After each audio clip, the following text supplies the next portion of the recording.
Hey, what's going on everybody on YouTube? How's everybody doing? I'm doing just fine. Doing awesome actually. So today, welcome back to another Minecraft building video. Today we're going to be talking about the medieval style. It's definitely going to be a different type of video today. It's not going to be like a generic showcase, it's not going to be your generic tutorial. We're just going to be talking about the medieval style in general. And we're going to be using this medieval house as an example for talking about the medieval style. Now, right off the bat, right? We love the medieval style. Us Minecraft builders, we love it to death. It is the generic style. It is something that we've probably started building all the time. And you, as a builder or beginning builder, if you're just, starting out building in Minecraft, maybe you are trying to get good and better at building in Minecraft, you want to learn the medieval style more. Maybe you want to get more in depth and more in tune with the style. This video is definitely going to help you with that. The medieval style is so generic. Anybody can do it. It is the best style to learn the Minecraft building ways, right? It is the best way. Like, once you build your first cobblestone castle out of just one block generic stone, your generic cobblestone, you built the medieval style. That's, a very simple version of the medieval style, but yet it is still the medieval style. So let's take a look, before we get into depth and detail talking about the style itself, let's take a look at the house and just seeing what we're getting into today with this house. So if I kind of hop down here, you can kind of see this house has a lot of complexity to it. It's a small house, but yet it's still got a lot of complex little features to it. Some little things are a little add-ons, some little things, we have a little double-decker roof, like a one roof, then a two roof. It has two roofs going up, two roof, another roof over here. There's lots of little bits hanging out over here, little windows scattered here and there. A mixture of fences and windows, which we'll talk about in a minute. And, it has a fireplace. It's very obvious to see. And it's a very messy type of build. It has little stuff just sticking out here and there, lots to look at, and yet it's so small. And I love this build because, it's one of my favorite houses. I have to say, this is probably one of my favorite houses because it just has a lot of little things all over the place just to look at. I think it's fantastic. I think it works for the medieval style. Now, let's take a look at the build from the inside. Because the inside can also, determine whether it's the medieval style or not. Is it a fancy home inside, or is it, a rundown peasant home? You never know.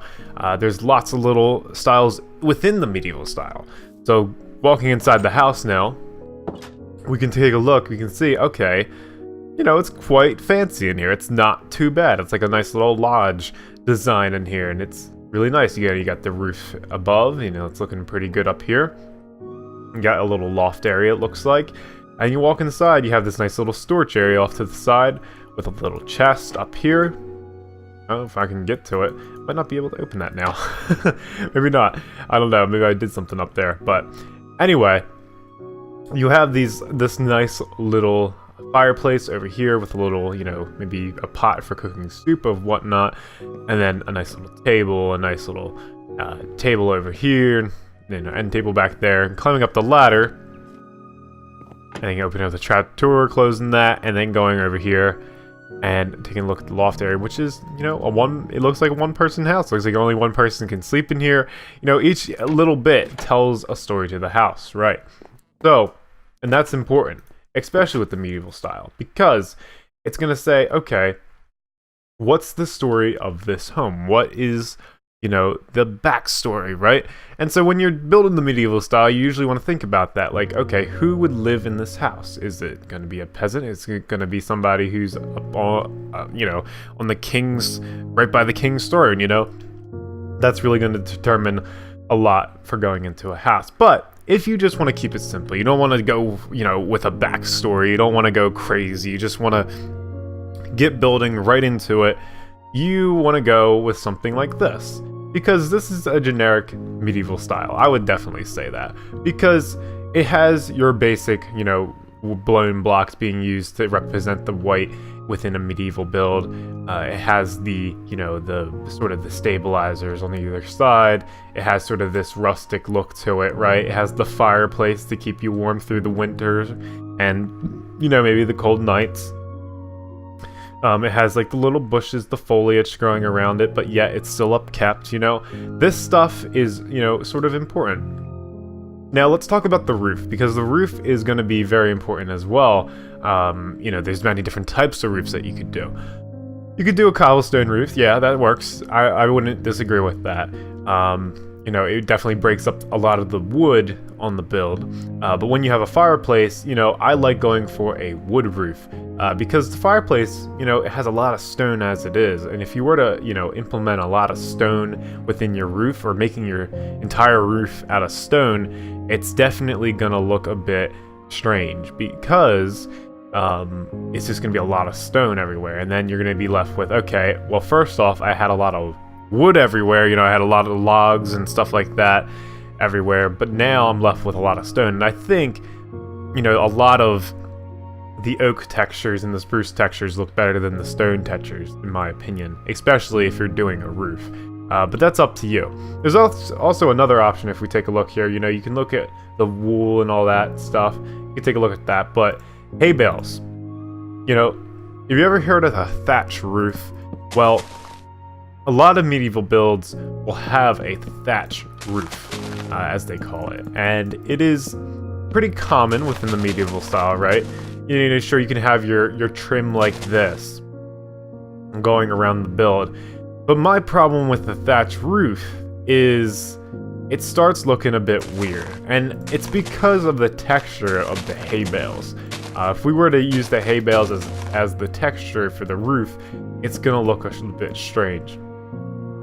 And I've always thought that, so that's why I always go with just the wood roofs instead for the medieval style, at least for what I do for the medieval style, because it just looks better, I think. I think the wood roofs just work. The hay bales, their texture as of right now are just a bit, you know, out there. They're not too pleasant to look at. So, and of course, if you wanted the hay bales to be a thing within your build, you could always like put on a texture pack that changes the hay bales, or you can make your own. You know, you can do something like that. But in my opinion, I do think the wood texture mixed with a little bit of the white here and there. You can see it. I have it scattered around here, not underneath this side here, but you can see I've had here a little bit here, just little, you know, little spurts of it right here and there.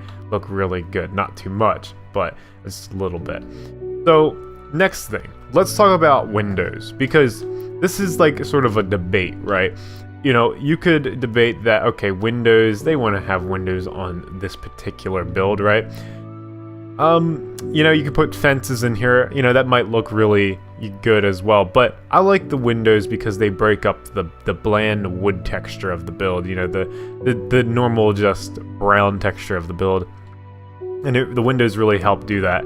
And you'll see here I have little, you know, breakups between the windows, because since there's a lot of windows in this one section, we have, you know, a window here and a window here, but then I just kind of took out the two windows that I had originally and then placed oak fences. So if I just go to here to demonstrate real quick, if I put a window here and I would put a window there, I could step back and take a look, and instantly that doesn't look as good. You can just see like, okay, well, that's just too much. But if you have an equal balance between the two fences and glass panes, it looks a lot better. And, you know, don't ask me why that is, it just does. It is definitely gonna break up your build a little bit, and definitely makes the build a lot better. Again, I don't know why that works, but it just looks better to the eye, right? That's just how our brains or whatever interpret things. Like, okay, that's too much windows there. At least that's what my brain interprets. Maybe you've seen a different thing. You thought, okay, maybe all the windows look good. It's really whatever you think is best in the end. But over here, you know, I have a solid just, you know, wall, and the window breaks up this wall very much. Now over here, I could definitely add some little details, like I could add a little button here. Well, I could add a little button there. You can see like that just adds a little texture there. I can add some up here a little bit, you know, that adds little textures here and there. And I have to go around the whole build and then do that as well if I really want it to. And that just adds little bits and bobs to your build. So you can see I just go around, just add little things like that. It adds a little bit of texture, you know what I mean? So really looks good, and I like that. I like that a lot. Whatever works, right? You know what? We'll keep that like that. That's fine. So yeah. So those are just some tips and tricks that I just wanted to kind of share with you guys about the medieval style, because it is the most generic style within Minecraft. I think it's, you know, it was one of my first styles that I started doing immediately. Like, I didn't even realize I was building the medieval style. I was like, all right, I want to build a castle, then I want to build a kingdom. But then in the end, you think back, you're like, oh wow, I was building the medieval style, you know. I was doing something. And there's other variations of the medieval style. There's medieval fantasy, which is what I build a lot of the time. I look into that style because it's one of the more unique styles out there, and it's really, really cool.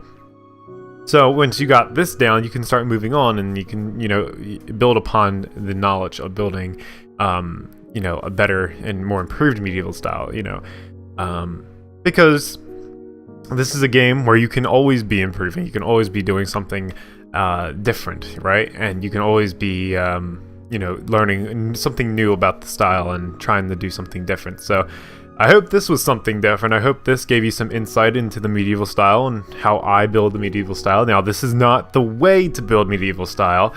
Like, not the, you know, this is not how I'm going to tell you to build it. Like, this is just like my idea of building it, right?